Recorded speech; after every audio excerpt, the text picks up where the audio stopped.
So the Cubitt Street Tower is a 7-level building on a small site in Cremorne, a suburb which has recently undergone rapid transformation and is central to the story of this project. Our goal was to create a building with a sense of permanence and optimism, a building that would contribute to what is becoming a really important part of Melbourne's business district.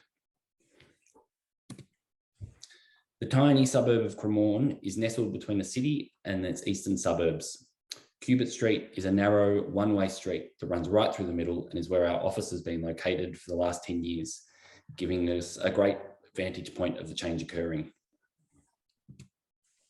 The 250 square metre site is located between a terrace house and Cremorne's salubrious Hotel de Cat. The original warehouse building is unremarkable, apart from a small front setback which provided some breathing room in the otherwise narrow street.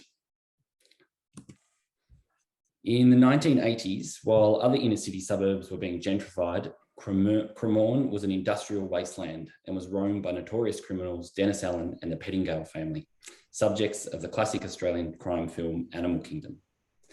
Since then, your slides aren't flicking through. Oh, where are you up to?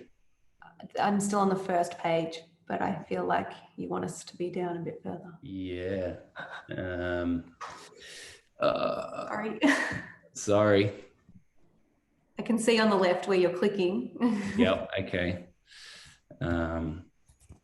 Sorry about that. I think I have to reshare my screen.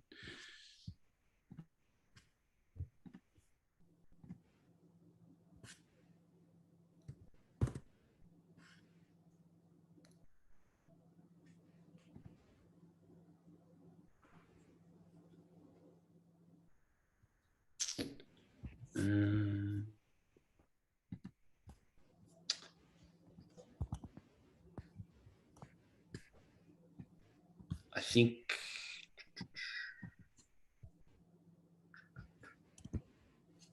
you might have to scroll instead of clicking. Yeah, I'll do that.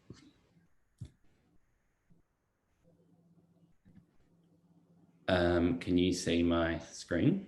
Yeah, I think we've got the existing. Okay. So that was the slide about the suburb with Cubitt Street running right through the middle. This is the existing site with the terrace house on the right and the Hotel de Cat on the left, and the small setback that we've got from the front street. And this is Dennis Allen and the Pettingale family, who were the basis of the classic Australian crime film Animal Kingdom.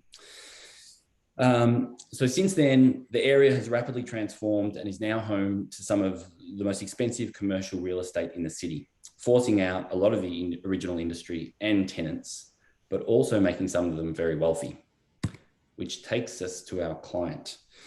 A shop fitter who for 20 years owned and worked out of a small factory on Cubitt Street, and a few years ago decided to take advantage of the soaring values and his skill set to develop the site as an owner builder.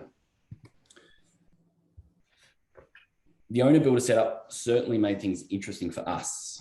We had a very finite budget and a builder that had limited experience coordinating trades and a complete distrust for computers and emails. On the upside, he was passionately engaged and had a lot of love to give. The design and construction was conceived to minimise the required trades and leverage the ones that we did have at our disposal. Concrete was both the structure and finished surface throughout the building. Formwork was handmade on site by the client, allowing us to achieve a range of surfaces and forms for stairs, balustrades, and tiles. And we had an amazing fabricator at a steel fabricator that we used extensively. A friend of the builder, who you can see just at the top of the image there. The plan of the building is very simple and was arranged to maximise lettable area and the views from the front and back of the site.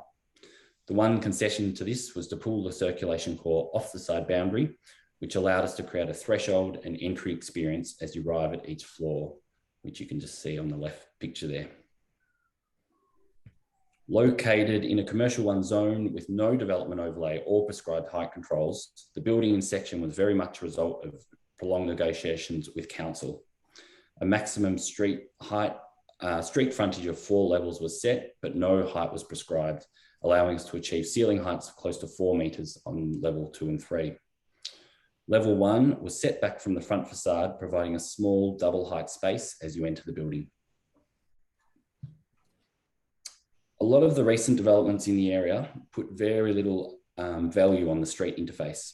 We wanted to move away from a ground floor dominated by services cupboards and set out to create a clear connection and dialogue with the street, more akin to a building you'd see in the CBD.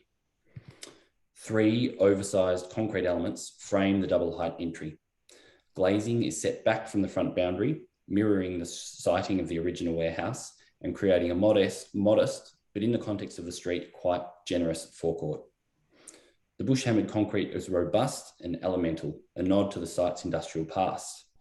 From afar, it also has a beautiful softness to it and a history of being used on important civic buildings, the NGV being a noticeable example. The exaggerated joints between the panels and the natural radius of the edges created by the bush hammering process exaggerate the mass to create the sense of permanence. A brass blade sits within the concrete portal, concealing the various meters and services and delineating the entry foyer on the right from the retail tenancy on the left there. The large expanse of clear glass puts the inner working of the building on full display, the retail tenancy with its curved concrete mezzanine and the exposed fire hydrant.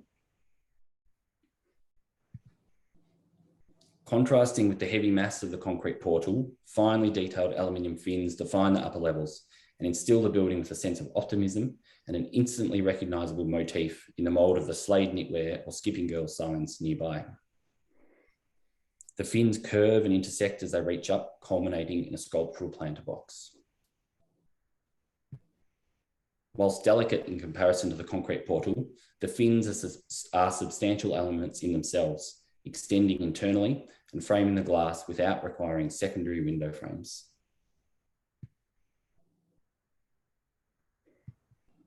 So this building is one that we're immensely proud of and hopeful that will create a positive, enduring contribution to the identity of Cremorne.